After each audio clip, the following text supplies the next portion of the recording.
Have you ever wondered, or is it in the back of your mind, I wonder what realtors do all day? They just go look at pretty houses, open doors.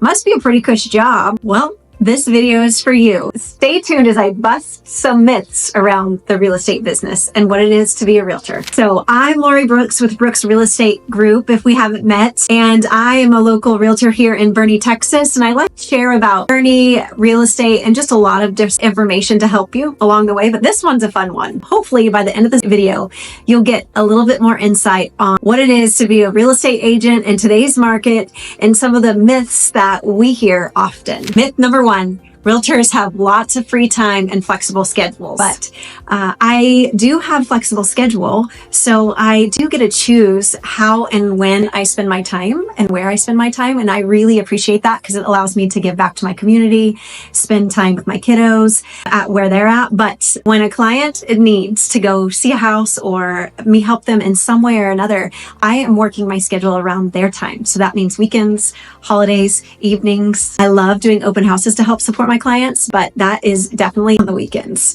So there's flexibility in the sense that I can choose what I do and don't do. But for me, I like to be available for my clients. I'm working on setting better boundaries and being present with my family or in appointments, but I have my phone and my laptop with me wherever we go, especially on vacation, because you're kind of on call for your clients. Flexibility, but not free. Myth number two. Realtors make easy money from commissions. I was just at an open house recently, and one of the children of someone going through the open house asked if I was getting paid. Nope.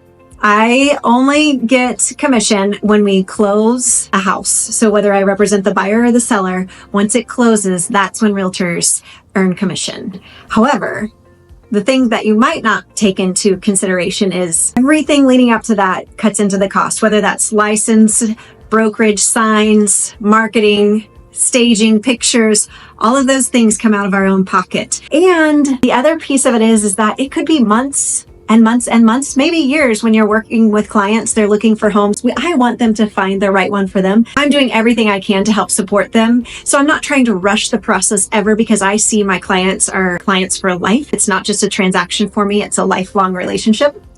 But sometimes that takes months and months. And so all of those times that you're showing houses, for example, that is pro bono until they close on the house. Myth number three, realtors just show homes. That is not true. So we do show homes. Obviously, for people to buy a home, you want to look at a home. I also preview homes for people that are out of town, meaning videos, or I go through and look at it ahead of time if they don't have a lot of time on their hands.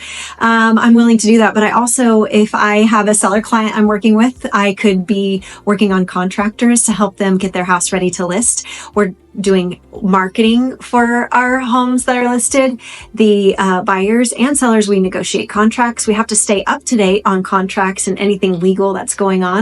But even on top of that, my goal is for my clients to have a lifelong relationship with me. So it's not just about selling the house or them buying a house. For me, I'm thinking about all the steps along the way. So at the beginning of the year, when they need information for their taxes, if there's cold weather outside, I'm helping them realize if they want to do improvements in their house, if there's something that's going to give them a good return on investment. But I'm constantly wanting to help support my clients, whatever that looks like. So it's not just showing homes. There's lots of technical things, but there's also lots of relational things. I actually love it, but it's not true that we just open a door and that's the end of the game. Myth number four, realtors don't have formal training. Well, that's not true.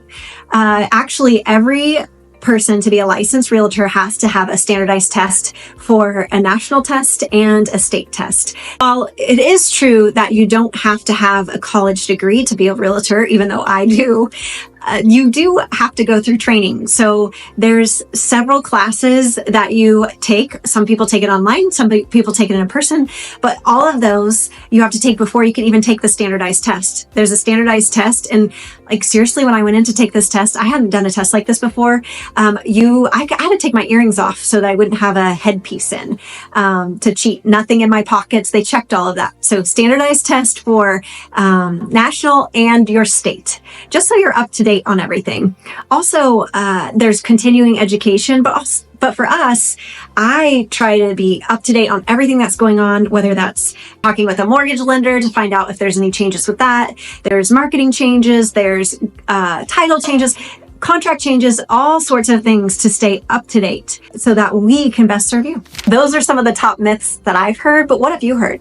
Do you have questions? Maybe you're thinking about being an agent and you want to know some more information. I'm happy to answer any questions you might have, or maybe you had an experience with a realtor in the past that you were surprised about. I'd love to hear that too. Drop a comment below and I'd love to interact with you. If you need help buying or selling your house, or you have questions about the market, I'm here. Let me know how I can help or what questions you have. We often say 6 months isn't too soon to start if you're looking at buying or selling, just to have a conversation and see what's next for you. So reach out. I'm happy to schedule a conversation, or you can reach me via email. I hope you found this video helpful or even entertaining today. Don't forget to subscribe. When you subscribe, you'll be able to keep up to date with any tips that I have, local events, or just a little bit more about the real estate market. And also follow me on Instagram, where you'll find more of behind the scenes about Boerne, real estate, and my family. Thanks for watching. Have a great day.